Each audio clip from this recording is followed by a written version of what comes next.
18 mois de préparation, nom de code, toile d'araignée. L'opération ukrainienne, très audacieuse, est couronnée de succès. 117 drones ont été utilisés lors de l'opération et un nombre correspondant de pilotes de drones a été impliqué.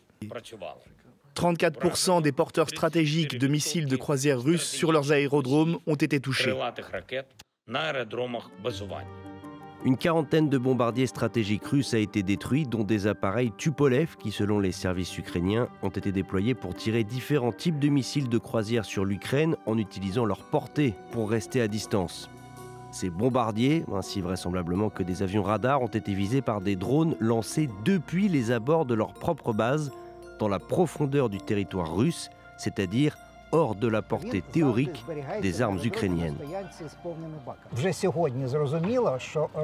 Ce qui est clair, c'est qu'il s'agit d'un jour noir pour l'aviation russe. Des drones minuscules et bon marché ont permis des frappes d'une puissance incroyable contre d'énormes bombardiers stratégiques.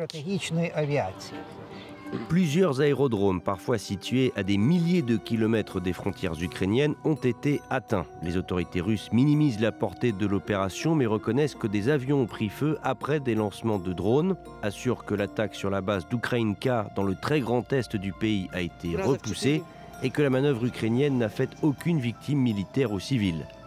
L'Ukraine a fait passer clandestinement ses drones en Russie en les cachant dans des structures en bois dans le plafond de containers de transport qui ont ensuite été placés sur des camions poids lourds, eux-mêmes stationnés à proximité immédiate des bases. À leur dite, des essaims de drones quadricoptères légers, pas plus de quelques centaines d'euros pièce, porteurs chacun de charges explosives, ont jailli des containers pour aller s'abattre comme des kamikazes sur les avions russes qui n'auraient sans doute pas dû se trouver en extérieur.